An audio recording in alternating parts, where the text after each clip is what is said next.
Hola a todos, hoy vamos a abordar uno de los temas más polémicos, complejos y por lo tanto apasionantes del periodo en el que vamos a trabajar en este curso. Es la cuestión del método histórico de las generaciones, eh, perfeccionado y utilizado por Ortega y Gasset para explicar lo que estaba sucediendo en su época. Primero, Ortega y Gasset no es el creador exactamente del concepto de generaciones y del método histórico de las generaciones. Eso viene en una construcción filosófica desde finales del siglo XVIII hasta la propia época de Ortega y Gasset. Según eso, las épocas históricas pueden definirse por la aparición y la obra de diferentes generaciones que van promoviendo cambios y que van promoviendo nuevas circunstancias en la historia. Ortega y Gasset, becado por el gobierno español, estudia en Alemania en los primeros años, en la primera década del siglo XX, y cuando regresa a España es un jovencísimo filósofo que ha conseguido comprender perfectamente toda esa mentalidad europea y quiere incorporarla a España. Es algo muy importante para poder comprender a Ortega y Gasset y el peso de Ortega y Gasset en la cultura española de la primera mitad del siglo XX y por lo tanto también en toda la literatura del periodo. Es uno de los nombres más influyentes, uno de los nombres que más van a cambiar la cultura española de su tiempo. Bien, cuando Ortega y Gasset vuelve a España, regresa a España, no solo quiere ser un filósofo, sino que quiere intervenir en la vida española, en la vida cultural española y modificarla, cambiarla, alterarla, que no vuelva a ser lo mismo, porque a él no le gustaba el pasado reciente español y no le gustaba tampoco la circunstancia presente en la que se movía España y por lo tanto quiere intervenir, quiere modificar y para ello construye todo un sistema de pensamiento. En realidad todo el pensamiento orteguiano es ese intento de destruir lo anterior, modificarlo, cambiarlo, regenerarlo y provocar una España diferente, provocar una España nueva. No podemos comprender nada de lo que vaya a hacer Ortega y Gasset en esas primeras décadas del siglo XX sin entender qué quiere modificar y qué quiere cambiar. Pues bien, en cuanto al método histórico de las generaciones, él cuando regresa a España quiere convocar a los hombres más importantes de la cultura española de su tiempo para que se incorporen a esa necesidad de cambio y quiere capitalizar, quiere protagonizar ese cambio. Bien, entonces incorpora todo ese histórico de las generaciones que él ha ido aprendiendo, consultando a los grandes filósofos del siglo XIX y sobre todo a Dilthey, que es un filósofo casi contemporáneo suyo. Bueno, en realidad no es, se muere en 1911, pero él puede conocer de primera mano su producción. Pues bien, él entiende que las generaciones es una herramienta metodológica, científica, para comprender la historia de un país, la historia de una cultura y la historia de una sociedad. Según él, en todo corte diacrónico que hagamos en cualquier momento histórico, tendremos al menos tres generaciones. Una generación que se está formando, que será la que vaya a protagonizar el futuro del país, una generación que está gobernando, que está en el dominio de ese país, de esa cultura, de esa sociedad, y una generación en decadencia, una generación de salida, que son los mayores, los que protagonizaron la historia del país unos años antes. Cada momento histórico de una generación se puede dividir en periodos de 15 años de formación, 15 años de dominio y 15 años en los que esa generación va desapareciendo, va extinguiéndose, ¿vale? Bien, pues a partir de ahí esas conexiones se van a establecer y él decide hacer un estudio del pasado reciente español. Evidentemente, con esa idea, él va forzando un poco la lectura de los hitos históricos anteriores, de los momentos históricos anteriores, y como mucho puede llegar hasta finales del siglo XVIII en su análisis. Una cosa muy importante, Ortega y Gasset jamás va a hacer un cuerpo teórico completo, absoluto, de pensamiento, como hacían los filósofos antiguos. Él analiza un problema, busca soluciones para ese problema, pero no hace un cuerpo filosófico tal y como se entendía hasta ese momento dentro del pensamiento. Eso le va a corresponder a un discípulo suyo, Julián Marías. Es el que va a intentar construir ese método histórico orteguiano, el que va a dar solidez a todo el método de Ortega. Tendríamos que ir a Marías para poder comprender esa revolución o ese pensamiento que quiere protagonizar Ortega y Gasset. Pues bien, Ortega y Gasset analiza el pasado reciente español y pone un hito. Dice cuál es el momento clave, fundamental, absoluto que tenemos en el pasado reciente español desde el que yo pueda partir en mi estudio. Y dice 1898, el desastre de 1898, la pérdida de las últimas posesiones de ultramar y la desaparición de España como primera potencia mundial. España ya no pinta nada en el contexto occidental, en el contexto mundial. Bien, y a partir de ahí empieza a construir su teoría. Si yo pongo el tajo en 1898, sincrónico, yo voy a ver ahí una generación de mayores, que son los que habían protagonizado el sexenio revolucionario, los que habían protagonizado la gran literatura realista española, que ya tienen poco que decir. Son personas que están saliendo, que están desapareciendo y que tanto su pensamiento como su literatura, como su forma de entender el mundo, es una forma de entender el mundo antigua, no sirve, no es válida. Una generación que son los dirigentes, los que están en el gobierno en ese momento, que han protagonizado precisamente el desastre de 1898 y por lo tanto no nos sirven tampoco. Son autores literarios, escritores, políticos, pintores, etcétera, que no sirven, no son ya personas a las que podamos redimir, a las que podamos recuperar para esa nueva España. Y una generación de muy jóvenes, que es la suya, la del propio Ortega, que niños y muy jóvenes se ven afectados por aquello. Bien, entre los autores que estaban en su juventud en el momento de 1898, ve un grupo que se aparta de los dirigentes, que se aparta de la cultura oficial, y es lo que él va a llamar la generación Unamuno Baroja, hablando del más antiguo y del más joven de esa generación. Atención, él no va a llamar a esa generación del 98, la generación Unamuno Baroja. Otro de los principios que rige la teoría del método histórico de las generaciones es situar un líder, un cabecilla al frente, que va a explicar, que va a ser el mejor representante de esa generación. Y en este caso será Unamuno, y con su pareja, que es Baroja. Serán los que van a protagonizar los elementos referenciales de esa generación que él llama Unamuno Baroja. Otro de las cuestiones fundamentales que rigen precisamente el método histórico de las generaciones es que todas las generaciones tienen una misión histórica, tienen algo que cumplir a lo largo de la historia, y se va a valorar su éxito o fracaso según triunfe o no triunfe esa misión.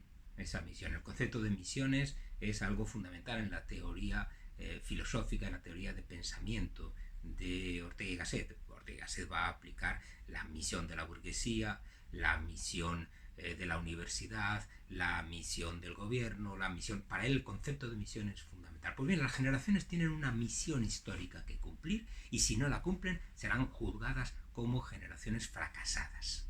Bien, estamos en ese panorama.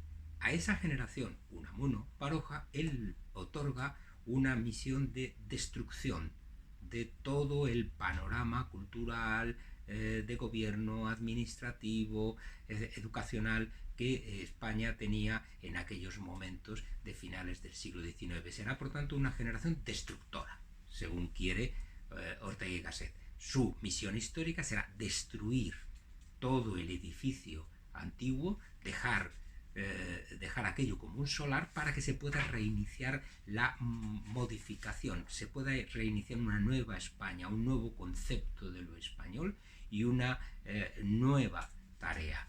Esa tarea corresponde a la generación de los que son niños, de los que son muy jóvenes en 1898, que es la generación del propio Ortega. Ortega se sitúa como cabecilla de esa nueva generación y a su generación, a él mismo, le otorga el valor, la misión histórica de construir los fundamentos de esa nueva realidad española, construir lo que va a ser el futuro español. Eso es algo fundamental para comprender esta teoría. Pues bien, Ortega y Gasset difunde sus teorías a través de conferencias, a través de artículos, a través de conversaciones particulares, de tertulias, hasta que encuentra la persona adecuada que pueda ayudarle en ese camino, que será Azorín. ¿Por qué Azorín? Azorín, que pertenece a esa generación, Unamuno Baroja, es una personalidad dentro del mundo periodístico. Él escribe artículos en todos los grandes periódicos españoles del momento y especialmente en la tercera del ABC. Son artículos con una gran demanda por parte de los lectores. En primer lugar es eso, es un periodista con mucha fama, con mucho impacto publicitario. Y en segundo lugar, Azorín tiene una gran preocupación personal. Tiene la gran preocupación personal de desaparecer del panorama literario. Él quiere pasar a la historia como un escritor de verdad, no solo como un periodista. Y él ve que los miembros de su generación están evolucionando y siendo entendidos como el mejor novelista, Baroja, el mejor pensador, el mejor poeta, y él en cambio se está quedando un poco al margen de lo que él considera que debe ser su posición en la literatura. Y por lo tanto, Azorín acoge con gran entusiasmo las teorías de Ortega y contribuye a difundirlas y darles una popularidad como hasta ese momento no habían alcanzado. Escribe una serie de artículos famosísimos que podéis recuperar en la página web del ABC. Pues bien, escoge esta serie de artículos en el ABC, en la tercera del ABC, que él llama Generación del 98, y lo que va a hacer es apropiarse del concepto de Ortega para su generación. Roba el nombre de Generación del 98 para su propia generación. ¿Por qué? Porque Azorín no es tonto, se da cuenta de que el impacto es el nombre, de que el impacto es la marca, y la marca es la generación de 1898. Pues bien, en esos artículos intenta definir qué es la generación del 98. Es una generación que busca esa novedad del español, que busca la modernización del país, que busca construir un nuevo sentido de la historia, etcétera, etcétera, etcétera. Y el último de los artículos es un famoso listado en el que intenta incorporar la nómina de la generación. Es un listado enorme, es un listado que si accedéis a él os va a sorprender, porque no es estrictamente Unamuno, Baroja, Azorín, Machado, Maeztu, Valle Inclán, los que vosotros conocéis, sino gente que decís, ¿y esta persona por qué está aquí? ¿Este escritor por qué está aquí? Lo que intenta hacer Azorín es incorporar al proyecto a personas que nada tienen que ver con la llamada generación del 98, ese concepto nuevo, pero él intenta sumar voluntades, sumar esfuerzos y no quedar mal con ninguno. De hecho, al poco tiempo, muchos de los que él incorpora en esa lista van a decir, yo no pertenezco a esa generación del 98. Uno de ellos va a ser Unamuno.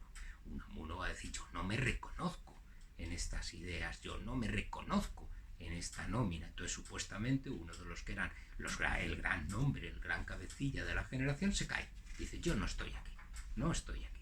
Pues bien, a partir de esos artículos publicados en 1913, el impacto de esa llamada, de esa supuesta generación de 1898 no hace más que crecer. Es algo ya que pasa al argot, al lenguaje popular, al reconocimiento académico, y ya nadie empieza a discutir, todo aquello se da por hecho. Esto es la generación de 1898 y es el arranque. ¿Por qué? Porque hay una voluntad de modificación de España. España ya no puede seguir siendo lo que era. Esto es fundamental si queréis comprender lo que sucede. Bien, Ortega y Gasset, aparte de Azorín, convence a otros, y uno de ellos va a ser un discípulo suyo, Pedro Salinas. Pedro Salinas, que conocéis como poeta, fue también profesor universitario y fue uno de los que contribuyen a sistematizar las ideas de Ortega y a escribir sobre lo que debe ser la generación del 28, entre otras cosas porque está también incorporado a una famosa generación de 1927. Luego empiezan a entenderse como generaciones. Curiosamente, en la generación del 1927, Pedro Salinas y los otros componentes no aceptan que estén otros vanguardistas, limitan demasiado la nómina, mientras que la del 98 era muy extensa. Muy extensa. Pues bien, en esos años 20 y 30 se va construyendo una idea de la generación del 98, según la cual la generación del 98 son los serios, los formales, los que quieren modificar España, los que quieren que España progrese, se incorpore a Europa, haga cosas diferentes, occidentales, la occidentalización de la historia española para explicar España. Esa es la idea clave, la idea que nutre todo el pensamiento de Ortega y Gasset, ¿no? Y es lo que va a nutrir toda la idea de la generación del 98 que vamos a ir encontrando en artículos, en conferencias, etcétera, a partir de los años 20 y 30. Tiene alguna contestación, que ya veremos, pero la influencia, el peso de Ortega y de sus discípulos en la cultura española del momento ahoga quizá la divulgación, la difusión de esas otras ideas. Esta idea de Ortega, además, es una idea que encaja dentro de su pensamiento. Él es un liberal conservador, es un liberal cristiano y es un liberal occidentalizador de toda la historia de España, ¿no? En esta época también hay otras polémicas muy interesantes sobre el origen de España y sobre el concepto de lo español, si se incorporan la cultura judía o la cultura árabe, ¿no? La famosa polémica de Sánchez Albornoz, ¿no? Bien, Américo Castro, etcétera. Hay otros pensadores que están en esa polémica, una polémica atroz en la que hay un conflicto sobre el concepto de España. España se repiensa desde todos los puntos. Esto es algo que tenéis que encajar en esto. Bien, en los años 30 aparece un grupo de pensadores, grandes escritores todos ellos, jóvenes, escritores, filósofos, etcétera, de todo tipo, que van a incorporarse a esta idea. Y hay un sector de ellos muy importante, muy interesante, que están o bien dentro o muy próximos a las ideas de la falange española de aquel tiempo. El más claro de ellos va a ser Pedro Laín Entralgo. Pedro Laín Entralgo va a escribir el gran libro que va a construir definitivamente la idea de la generación del 98, que se llamará así, la generación del 98. Curiosamente es un libro que va a sufrir en su segunda edición la censura del régimen de Franco, porque se va a prohibir. Pedro Laín Entralgo pertenecía a ese sector disidente del franquismo dentro de la falange y va a serle prohibida la carta introductoria, ¿no? Una carta introductoria en la que va a vincular las ideas de la generación del 98 con un neoimperialismo, con una idea de España de recuperación de la fuerza, del poder, de la presencia del imperio español. Bien, ese es el contexto y esa es la idea que busca Pedro Laín Entralgo en este gran ensayo que construye definitivamente la idea de la generación del 98. Y en este ensayo ya definitivamente se dice,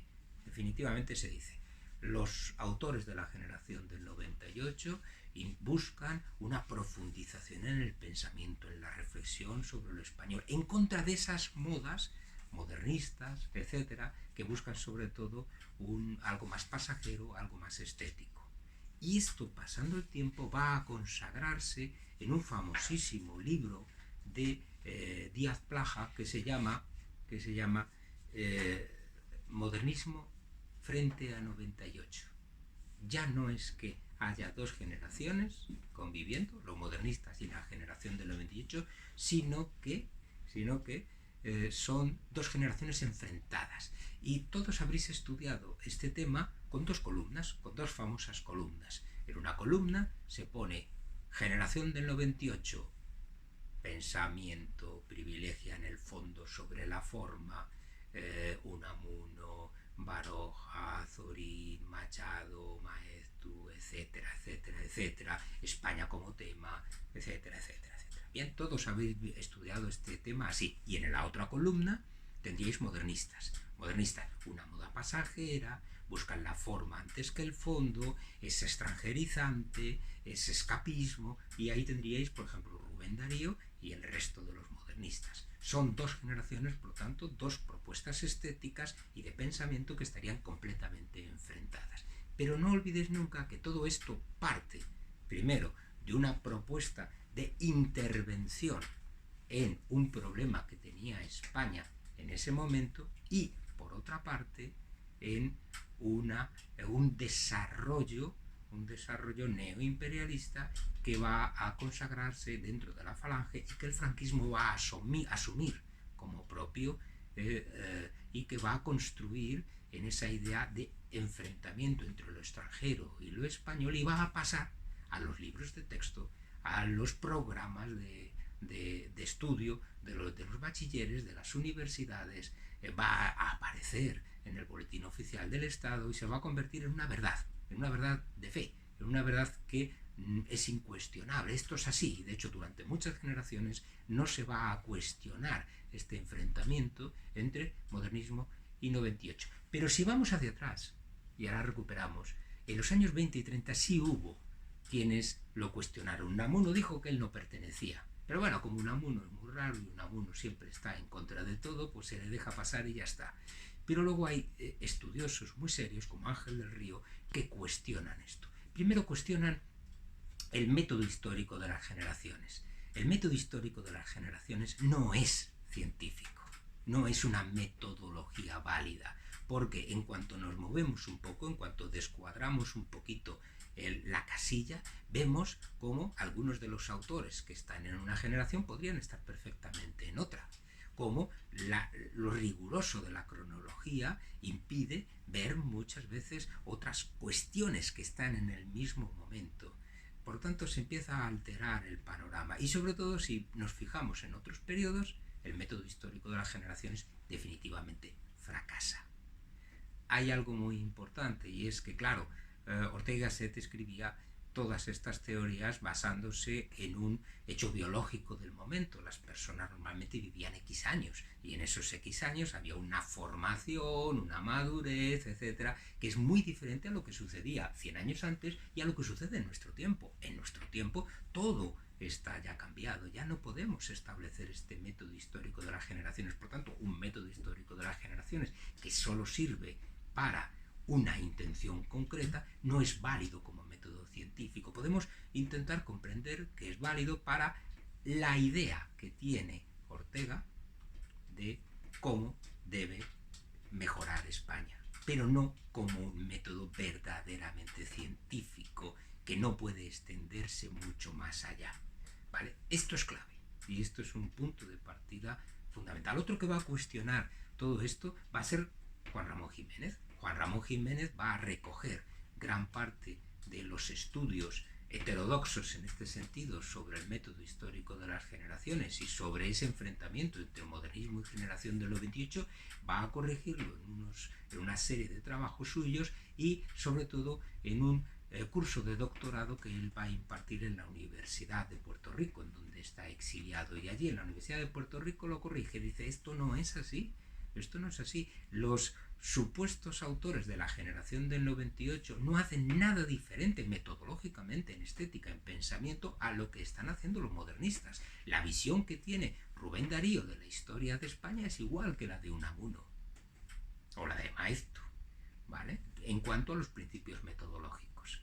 Y lo que sucede para revisitar España y hacer que Castilla sea ese elemento fundacional de lo español, esto mismo se puede decir de cualquiera de los otros territorios españoles, o puede decirse de Francia, o puede decirse de Italia, o puede decirse de América. Por lo tanto, no hay algo rigurosamente propio, algo específicamente propio de España. Juan Ramón Jiménez, en esa serie de artículos que quedan un poco encajonados, porque evidentemente no tienen una gran difusión en España, corrige y acierta con la forma de ver este problema. Para él no existe dos generaciones enfrentadas, sino que existe un solo movimiento estético, una sola época que él va a llamar modernismo, modernidad, que coinciden en todos esos aspectos y que algunos de los autores de ese movimiento, de esa época, tienen más atención hacia Castilla o hacia España o hacia alguna de las problemáticas que señala Ortega y Gasset o Azorín o Pedro Salinas. Porque esto es importante. A partir de la divulgación de las ideas de Ortega y de Azorín, esto empieza a tener efecto en la pintura, en la poesía, en la novela. Mucha gente escribe como si eso existiera. Esto es una de las grandes cuestiones de la cultura. Tú construyes una idea diciendo que algo existe aunque no exista, y muchos van a seguir esa idea como si verdaderamente existiera. Luego lo hacen existir la idea. Es una paradoja cultural que puede provocar errores de visión o puede provocar guerras, que las ha habido, guerras sobre todo en lo relativo al nacionalismo. Todas las ideas nacionalistas se construyen así. Pues bien, quien definitivamente corrige toda la mirada es Ricardo Bullón. Ricardo Bullón, en sus trabajos sobre el modernismo, va a revisitar completamente toda esta problemática, toda esta polémica, y corrige la mirada de una forma más moderna, basándose en las ideas de Juan Ramón Jiménez. Él definitivamente anula la rivalidad, la supuesta rivalidad entre el modernismo y la generación del 98, y corrige la visión estéticamente, como movimiento, como pensamiento, como herramienta cultural, como herramienta, como verdadera herramienta literaria o de creatividad. No hay nada diferente entre unos y otros, sobre todo porque una persona, por ejemplo, como Valle Inclán, tiene sus obras fuera de la supuesta generación del 98. No encaja bien a alguien como Valle Inclán en la generación del 98, y supuestamente es uno de los grandes autores de la generación del 98. Su teatro es ya vanguardista, es posterior, y su poesía y su escritura en prosa no corresponde a lo que se dice que es la generación del 98, sino más bien al modernismo. Bien, como este hay muchísimos otros escritores y muchísimos otros ejemplos. Y Ricardo Bullón va a revisitar todo esto. Lo que tenemos que hablar es de una época modernista, de una estética modernista, que en algunos autores, en las obras de algunos autores, encaja con esa construcción cultural que da inicio en las ideas de Ortega, porque intentan influir en el presente y en la regeneración de lo español. Esto es algo muy importante. Por lo tanto,